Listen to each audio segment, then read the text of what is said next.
Hello world and welcome back to my channel. If you're new, welcome. I'm nikkirenae and today I'm reading the Winterborne duology. So, if you can hear Junie, my bad.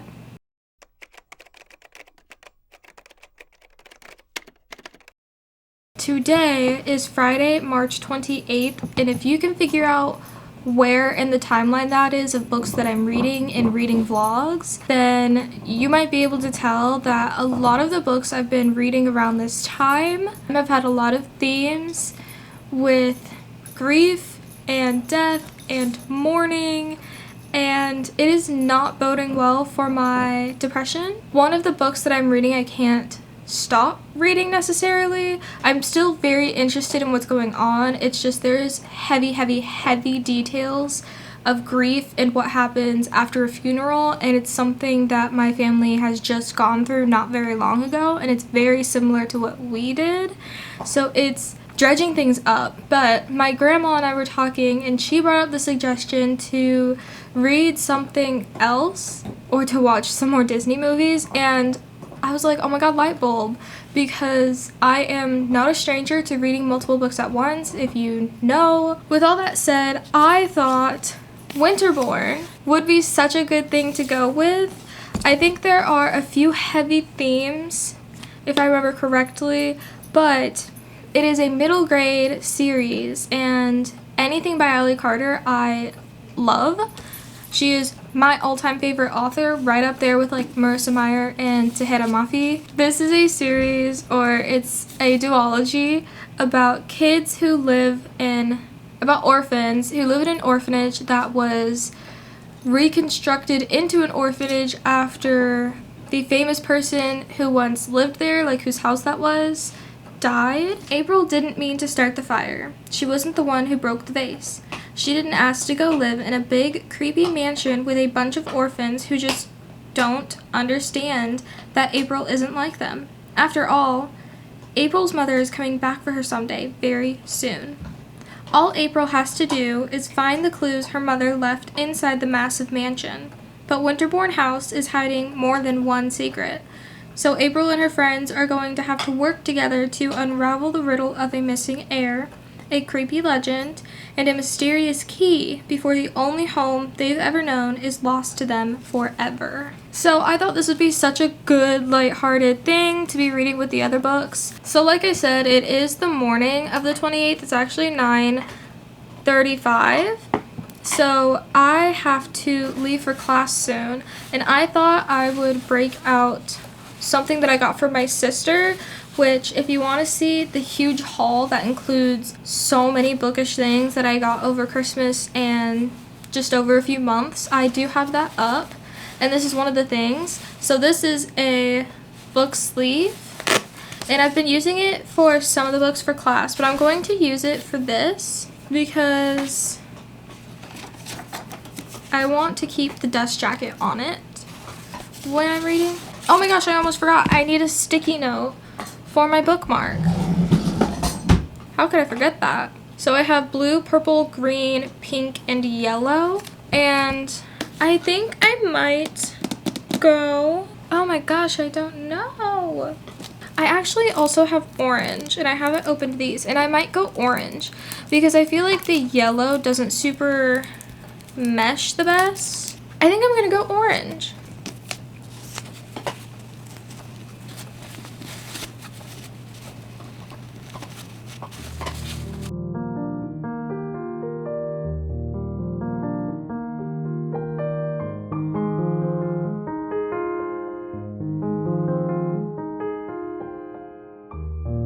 My batteries aren't charged, so just ignore that those lights aren't as bright. I don't remember the last time I spoke to you, but I am a lot farther, I think. I am at page 238 out of 322. So I have less than 100 pages left. I don't know. I started reading in the Ali Carter magic sucked me in, and I'm not mad about it. I'm so excited to get to the second book. I think there are so many questions that need to be answered. I think there are so many things that I would love to know what happens next. There are so many things that I need to know, and I can't possibly figure out how Allie is going to get everything solved in this book or the next one. However, I have faith. I know that she can do it. I know she knows how to do it. She does it. She does it all the time. I don't remember what I told you last, so if anything overlaps, I will just cut it out. But Winterborne! Okay, Winterborne is the mansion of a very influential family called the Winterbornes. They happened to get into a big boating accident, the entire family, which includes a mom and a dad and several children, and out of the entire family, only one person lived, which was a 10-year-old Gabriel Winterborne. Now, here's where things get a little bit rocky, because Gabriel was fine. He got washed up on shore. The rest of his family died. Physically, he was fine. He lived. He grew up. And then when he turned 21, he disappeared. Is he dead? Is he not dead? That's the question, isn't it? Enter April, who did not mean to start the fire, but it happened. And then also, because she started a fire, she sort of might have kind of passed out. But right before she passed out, she definitely saw someone take her outside, because she woke up in the hospital perfectly fine, except for a little bit of smoke inhalation. That's when she met Miss Nelson, who is the director of the foundation, the Winterborne Home Foundation, where they take orphans like Gabriel and they give them a stable home, which seems all good and innocent at first, but then April gets there and vases are mysteriously breaking, windows are being crashed into, rooms are being ransacked, things are going missing, and everybody has secrets, including April herself. However, I'm at a point in the book when people are sharing their secrets no longer secrets, let me tell you. So, how did we get there? How did we get from all these orphans who obviously have secrets, who don't want to share them, all these adults who have their own secrets, their own agendas and vendettas and things, and a missing 21-year-old and all the things? How did we get from there to where I am now, where there's found family and camaraderie and bonding? Well, what happened was April found Gabriel Winterborne in her first month or so there. She found him.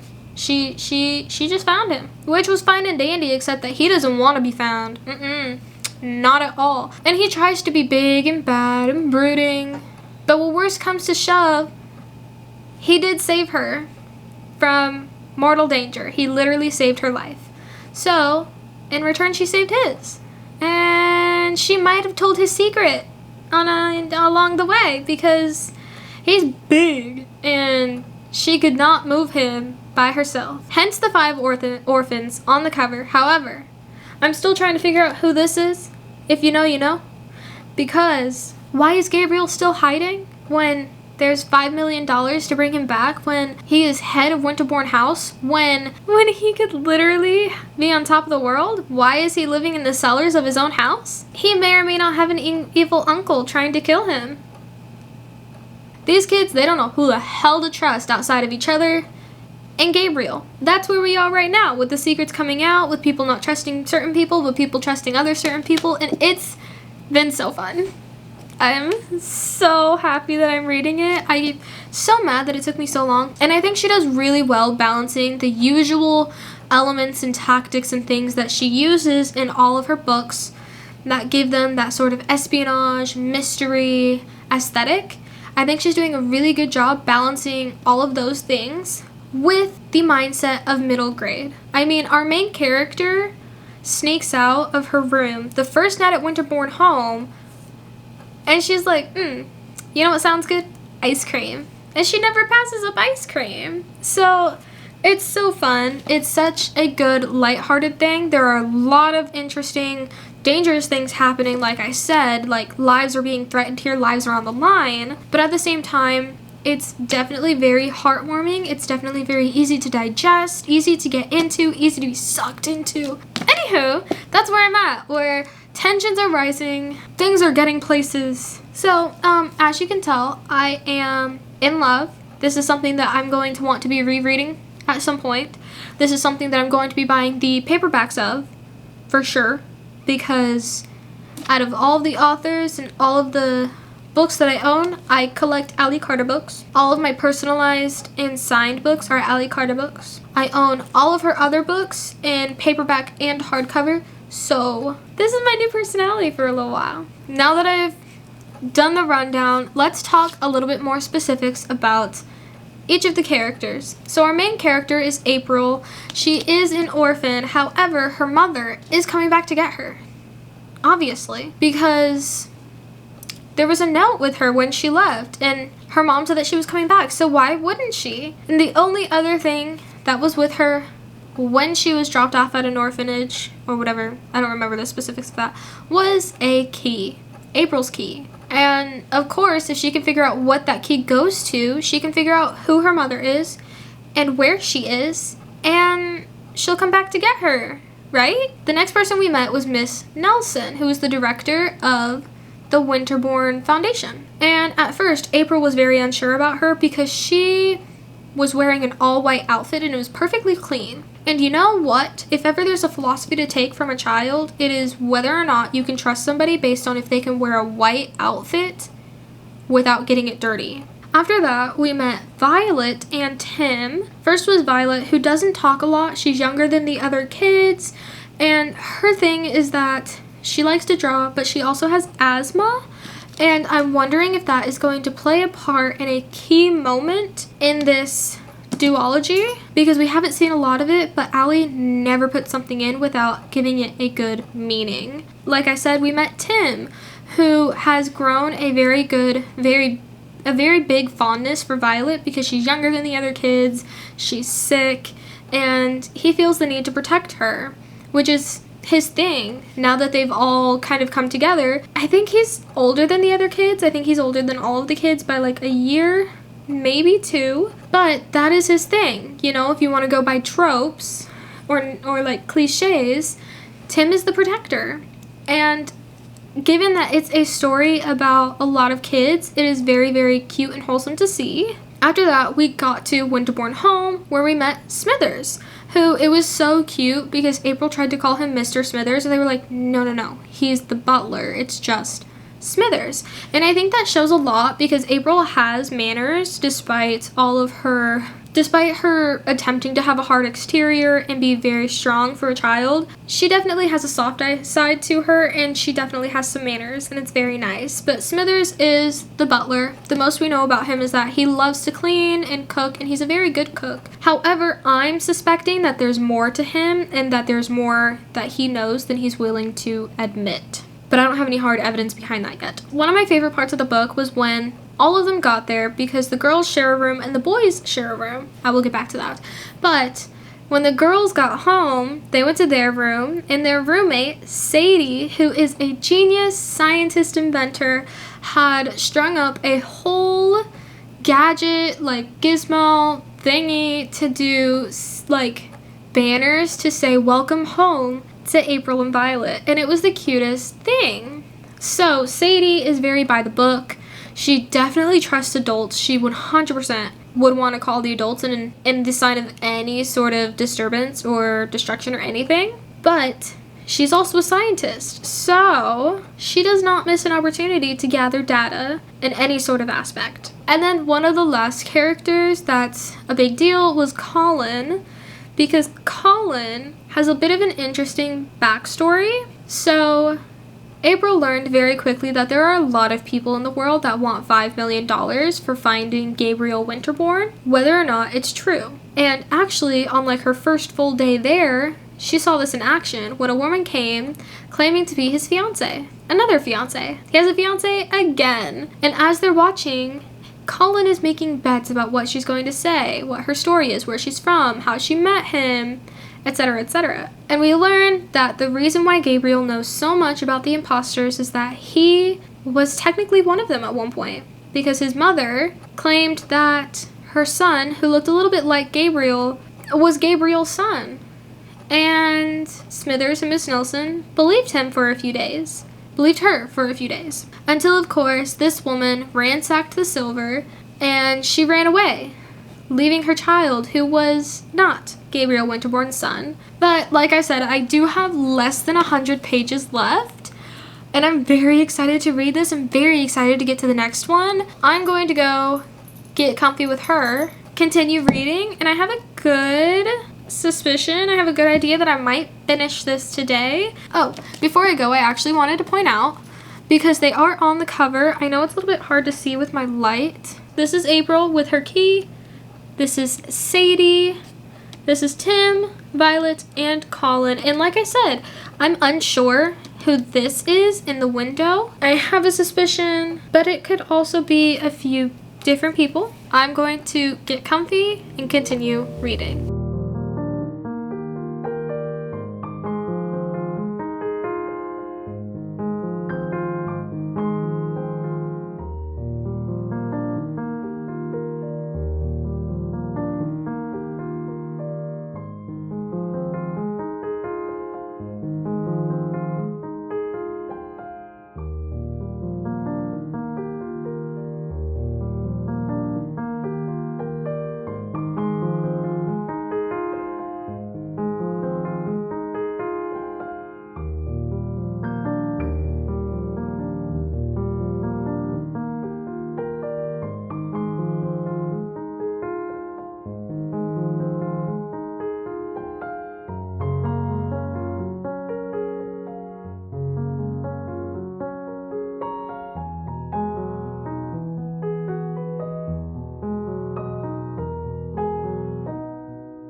You guys, when I say that there are no words that can adequately explain how much I love Ally Carter and her books, there are no words that can adequately explain how much I love Ally Carter and her books. So, last night, I finished Winterborne, Home for Vengeance and Valor. 5 stars. But not only did I finish this, I about near finished the second one.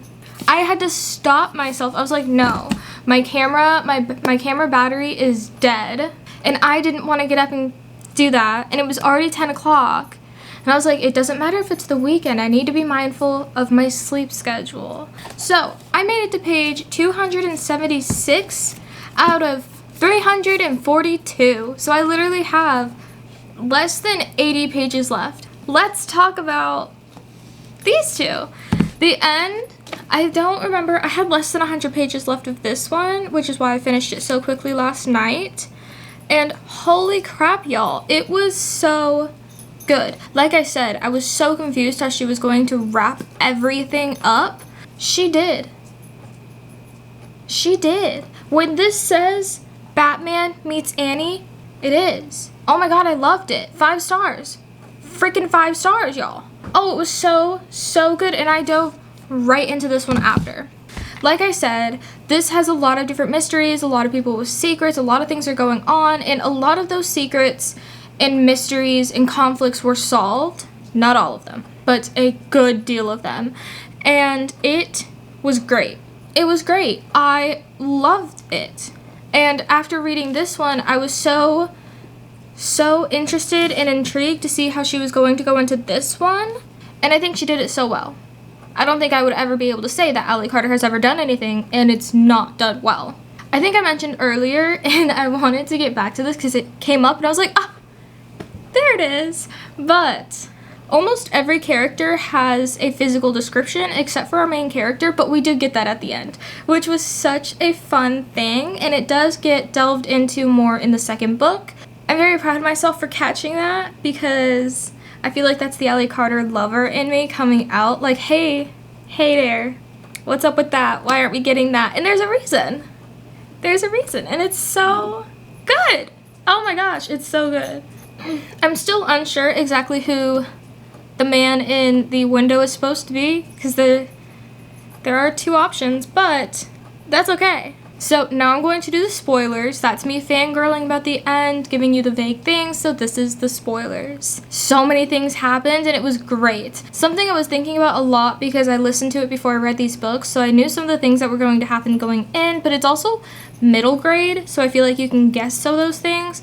But Marissa Meyer has a podcast called the Happy Writer Podcast, and Allie went on and they were specifically talking about this series. They definitely touched on some of her other books, but it was mostly for this because this was when this was coming out. So I remember they were talking about it, and Allie talked a lot about the idea of writing younger characters, because then you have the challenge of why these younger characters can't go to the adults for help. And that's so valid, because why can't they go to the adults for help? And I was very intrigued to see how that was going to work in this, and it definitely worked. Like I said, this is a big mystery around Gabriel Winterborne and the Winterborne family and the home, and there are a decent amount of adults. I mean, there's Gabriel, who is in fact an adult, there's his uncle Everett, there's Isabel Nelson, and there's the butler Smithers. So those are the four most recurring adults in this book. There were a lot of conversations about why they couldn't go to any of the adults, and it was unraveled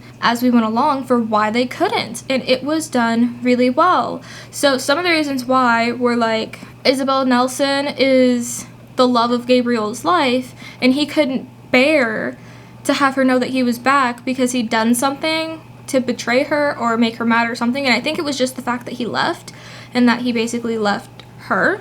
Smithers was sort of along the same vein of like, just don't do that.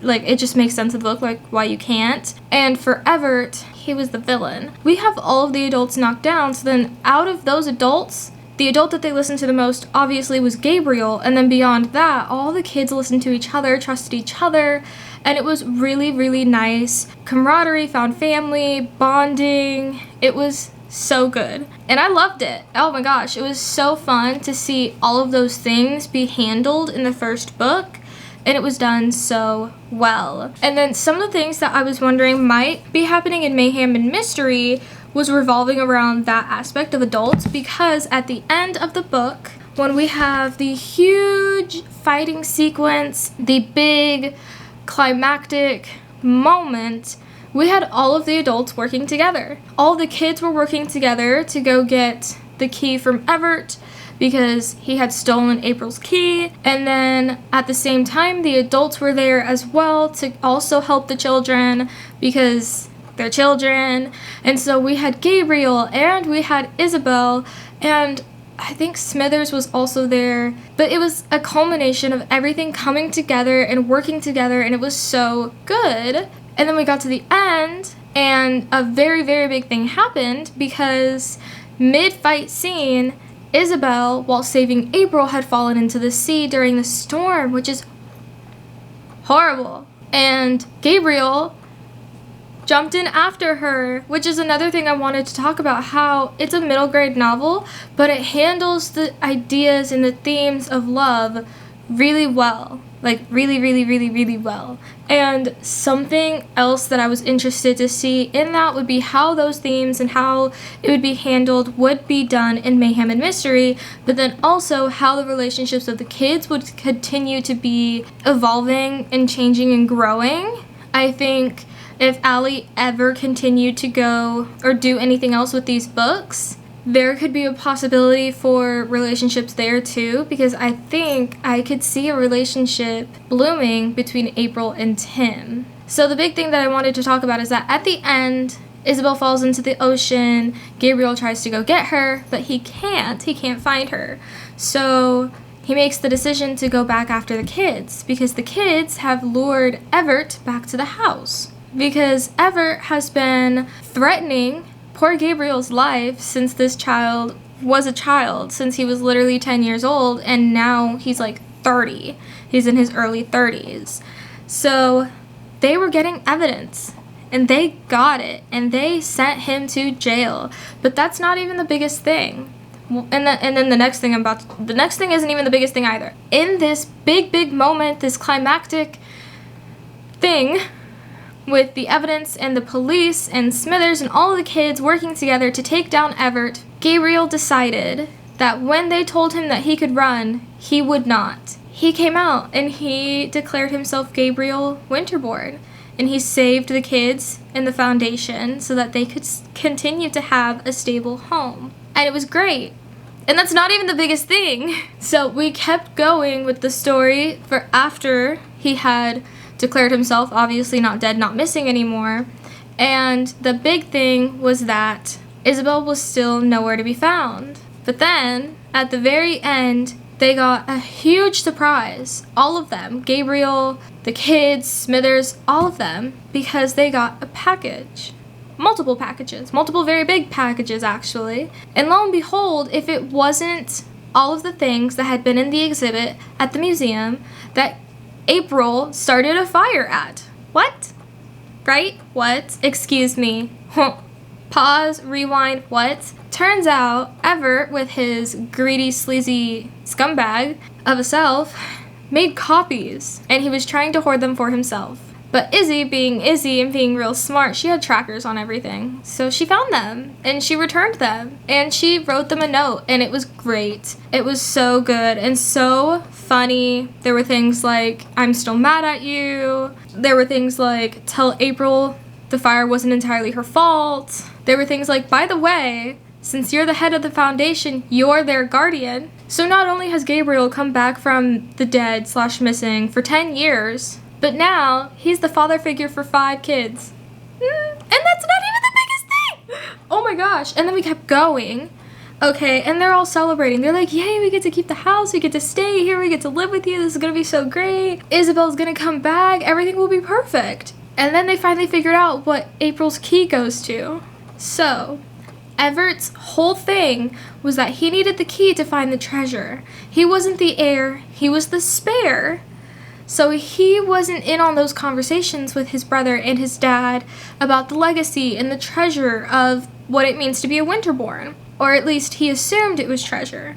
Until they figured out what April's key goes to. And turns out, this huge myth and legend that was all around the Winterbornes throughout the whole story of the Sentinel, aka the figure that saved April from the fire, that was their legacy. That was their treasure, was that the Winterbornes had been the actual Sentinel for years, for decades. And that's what they found, was a whole training, historical tomb of Sentinel gear and history. And it was so cool. And that's not even the biggest thing. So they find out that Gabriel, his destiny as a Winterborne is to become the Sentinel, is to become some sort of hero for the people. And then they're talking about it. Okay, it's April and Gabriel, they're talking about it, and they're joking about how she should say thank you because he saved her life, and they're calling it even, and blah blah blah, because they've had so many moments in this book where they're saving each other's lives. And then she goes, well, you did save me from the fire at the museum, so there's that. And he's like, what do you mean? And she's like, you know, the fire, you saved me. And he's like, no, I didn't. No, he didn't. No, he didn't. So then who saved her, right? And that's what they're wondering, who saved her? And that's where we were left off when we went into Mayhem and Mystery. This is not a spoiler section necessarily. This is just some of the things I was wondering going in. First of all, I was wondering if April's mother was ever going to come back up. At this point in time, she has come to terms with the idea that her mom is not coming back for her. She'd spent most of her life, she is 12 years old, she was left when she was 2, so she spent 10 years believing that her mom was coming back for her because she had a note that said so. She had this key, and she finally came to terms with that not needing to be the facts because now she had a family. She had Gabriel and Smithers and all the other orphans, and they were working together. And she was okay with that. So I was wondering if that was going to come back up, because what better way to destabilize somebody's mindset than to destabilize the thing that they're thinking about the most, or the thing that they've come to terms with. And then also I was wondering how the world was going to be expanded, how we were going to go farther than just Winterborne home. And then I was also wondering how we were going to tackle the idea of not being able to tell the adults. Again. So those were the 3 things. And she delivered. She delivered. So, like I said, I am most of the way through this. So, how it starts off is it's just Gabriel and the kids, where Smithers, he's on a cruise. He is living his best life, and it is going decently well, actually. The kids have learned how to live with Gabriel. Whenever there is something that might be going wrong, they've already got it figured out. They've done it so much with him that they can figure out their crash positions. So if there's a fire, if there's a disaster with one of Sadie's inventions, anything, they've all got it figured out, and they're good and dandy. And poor Gabriel is trying really hard, and he's just falling a little bit flat. So then, the mystery of this one, well, actually, let me just read you the description. 5 orphans, 2 sword-wielding vigilantes, 1 mansion, no rules. April thought she had her happy ending. After all, she has her new home and new friends and new guardian, but she also has a very big new secret. The kids of Winterborne House are the only ones who know that Gabriel Winterborne, famous billionaire and terrible cook, is really a sword-wielding vigilante. What they don't know is that he's not the only one. When a masked figure breaks in looking for something, or someone, it's clear that Gabriel has met his match, and now no one is safe. April and her friends will have to solve a decades-old mystery in order to hang on to the most important thing in the world, each other. That's where we're at. We have another mystery, we have some more characters. That's what we got going on. What happens? Well, the kids are very, very, very worried about Gabriel. He is struggling to take care of them, but he's trying. He's trying. And then at the beginning of the book, things get just a little bit worse. Not only is Isabel still gone, not only is Smithers on a cruise, but now they have Child Protective Services. And unfortunately, they had not been reading their mail, so they didn't know that this person was coming. Very much so caught them off guard right when things in their morning, which is not unusual for them, started to go haywire. Gabriel was making a cake. He forgot it in the oven. Gabriel was trying to do the laundry, perhaps, unsure. Violet has been growing. She's outgrown her outfit. Gabriel got more in the wrong size. Sadie's newest invention, which was doing fine at first, malfunctioned, and things were not going well. Naturally, they're all freaking out. Child Protective Services? They don't want to go. This is their home. But then they actually start to go and look through the mail, and there's an invitation for Isabel and Nelson to a gala. And they're like, okay, no big deal. Except it was a big deal for Gabriel because he went. And this was a big deal because he dressed up as the Sentinel. The kids had been trying to get him to dress up as the Sentinel, to be the Sentinel, to fulfill his family legacy, to take on the mantle, and he wasn't. But then he did, and they freaked out.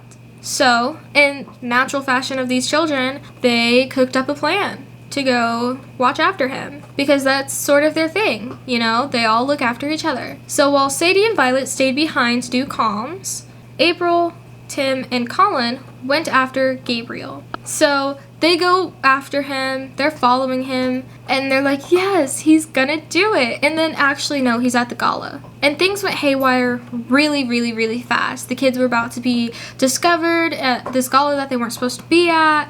April slipped and fell. Before that, Gabriel was not having a good time because Izzy wasn't there like he thought she would be, and then he met this guy that Izzy knows who was really rude, and as April put it, there was a lot of testosterone going on, and then he was supposed to be making a speech, but then, like I said, April fell right into the arms of Gabriel, who was not happy.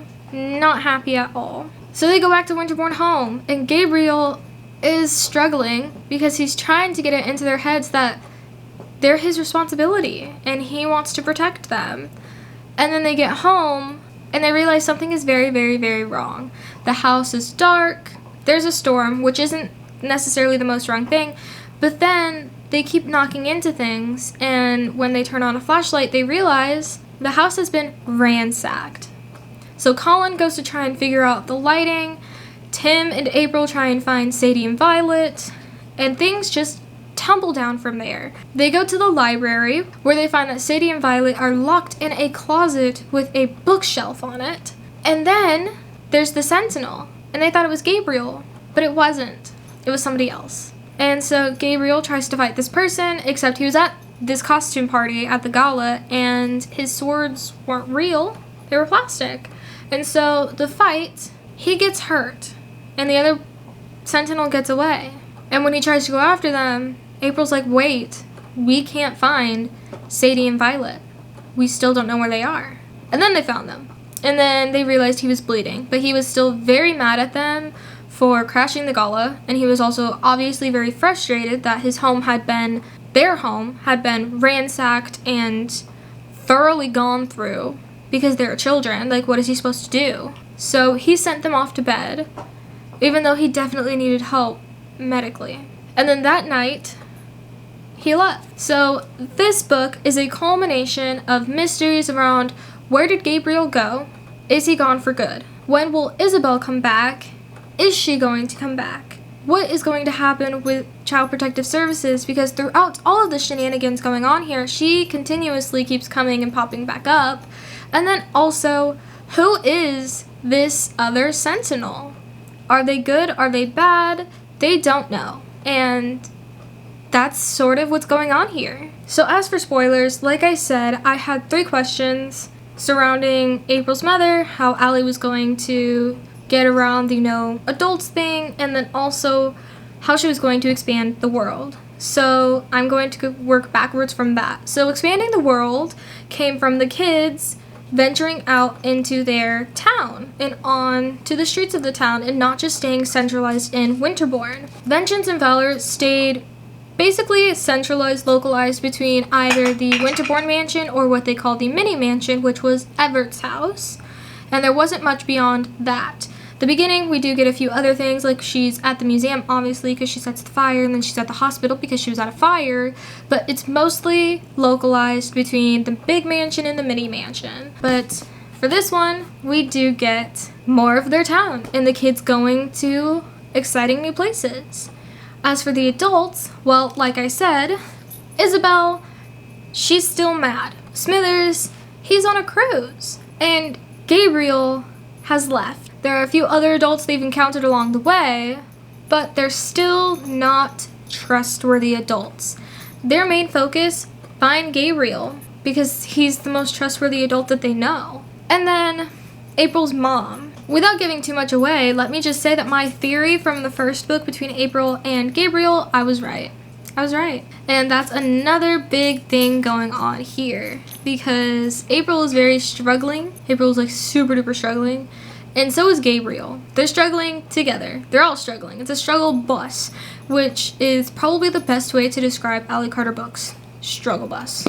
Collective and unified struggle bus.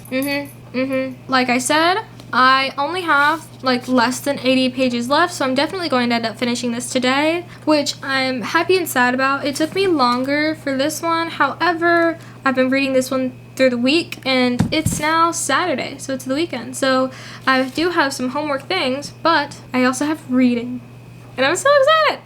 I'm so excited. So that's the update that I have for you. We are actually going home today. We're probably going to do a little doggy play date, but we are also going home. I will see you. That's so funny. Oh my gosh, wait. Before I can go any farther, actually, and it's right here, so let me grab it, but this is going to be so funny, which you wouldn't know unless you know, and I know, so it's okay. So I'm on chapter 25, which is We All Fall Down, and this is so funny because one of Ally Carter's books is All Fall Down. That's so funny. I wonder if she saw the sort of irony that goes with that or not. But that is so funny to me. Anywho, I'm gonna read now.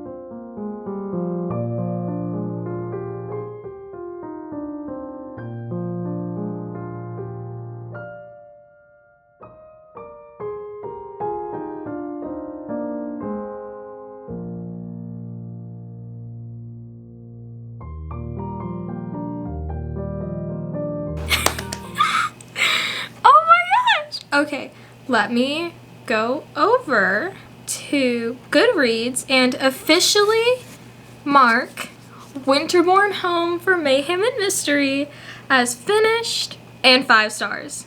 Oh my gosh. I think this was great. I loved it. I love Ellie Carter. I love all of her books. I loved this. Oh my gosh. This gave so many answers and so many questions, and I'm so happy. So, like I said not long ago, just today, there was something that I've been thinking about with this for a while, but I didn't want to mention it until I got to the end so I could see where we were left off. But I think something that's really, really fun and really cool about Ellie Carter books is that there is always the option for more with the same characters. And I think we definitely got that here, and it would be so fun. Now, my opinion on that has changed since I finished, because this whole time I've been thinking that it would be so fun to see what happens with characters next. I think there are relationships that have been set up that could totally happen and would be feasible and organic to the story, but I was going to say that I would not want a whole other actual full-fledged book. I think it would be really fun if we had an anthology of short stories that show us some of these moments that continue the story, but then I finished it. No, I need another book. I need another book. 100%, I need another book. Because there are so many things that we still need answers to, and characters that we need to meet, and characters that need to come back, and all these things and more information to get to the bottom of. We need it! Oh my gosh, I need it. I need it now. Holy, this was so good. I love the way that Allie's books always come together so well.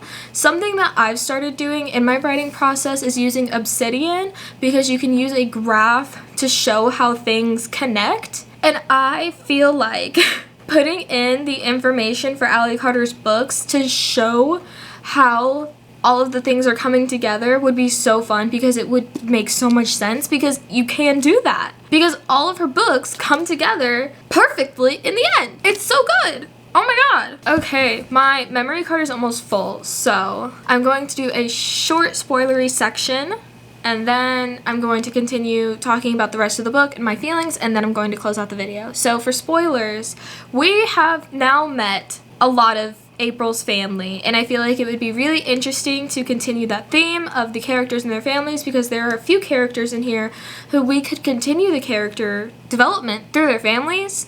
So now, I was right, April is related to Gabriel. She's not his daughter, she's his niece, because actually Gabriel wasn't the only Winterborne to survive the boat crash. Not only is April actually a Winterborne, not only is she the daughter of a different Winterborne, but her dad, his family or something related with his dad, they're the people that Ever employed to blow up the boat. So that's wild. Poor April is struggling, obviously, but it was so good. So the first thing that happened that threw me off was the kids got taken away from Gabriel because of the system. They were put back in the system away from him. They were going to be taken to different families. And then right after that is when we met her dad, who is in this book. He is a prevalent character. He is recurring, but I did not see that coming, and I feel like I should have, but I feel like it wasn't there, but I feel like it was there. But I feel like if she did another book, then we could learn more about how those things were there. I saw something coming, I predicted it, and I was so proud of myself, but he drugged her because he was basically kidnapping his daughter. And on the one hand, I kind of get it, because April's mom took her away when she was just 2, but on the other hand, this guy has problems, because he was willing to shoot and kill just about anybody if it meant that he could steal her and go to, like, Iceland. So, problems. I get it to a certain extent, but I don't fully get it, okay? Okay. So he kidnapped her, and then her mom was in the story again, because he also kidnapped her mom. And then her mom sacrificed herself so April could get away. And then things were just going so wildly. They're on an island, they're being chased, she's being chased, then all of a sudden, everybody else is back and they're all on the island and they're saving her, and she's like, how the heck did you find me? And they're like, excuse me, have you met Sadie, Master Inventor, Tracker in your pocket? So it all came together and it was so good.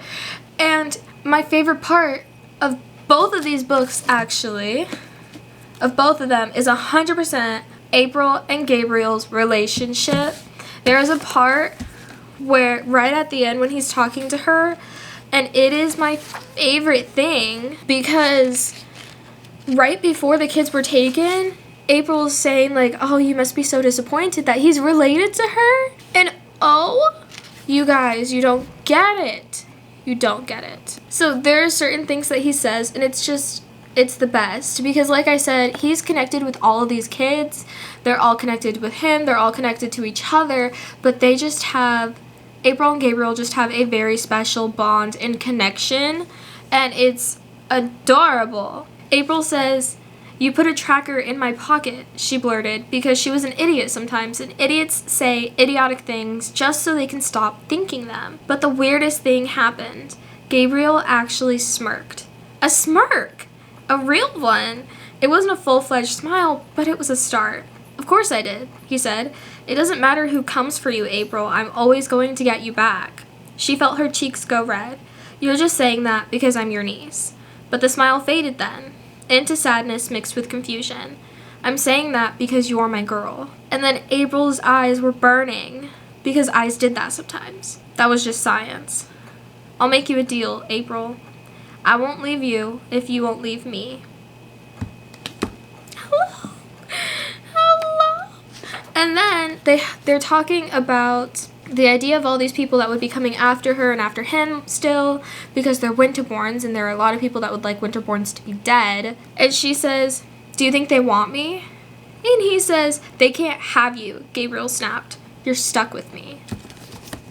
Oh, he's such an Ally Carter coded male character. And I can't explain that if you haven't read the books. So, and then three very, very important things happened maybe one of them can be a joint. So, one important thing was that one character came back and another character has still not come back. So Smithers is back, which means that they are not going to continue to struggle, because oh my god, Gabriel and these kids are struggle buses. Full-fledged struggle buses. But Smithers is back, so it's not that bad anymore. However, Izzy Nelson, still not back. So poor Gabriel does not have the love of his life, but he still has his girl and his kids. So the second thing is that they found out that this Child Protective Services social worker, not their case agent, not the person on their case. So they have spent this whole book juggling the disappearance of Gabriel, the reappearance of April's mom, the appearance of all these new people trying to break into their house, things being taken, all the things, trying to keep many Winterbornes alive, with the inclusion of this social worker who keeps coming back and bothering them, and she's not a social worker. Okay? And then the last thing, the very last thing that happened in this book is maybe the most important.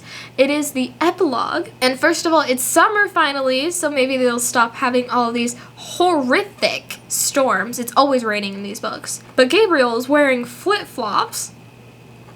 And he's like, we're gonna go to the island. They're like, Murder Island? He's like, excuse me, I'm the only person that almost died there. I can call it Murder Island. You cannot. And I decide that we're calling it Winterborne Island.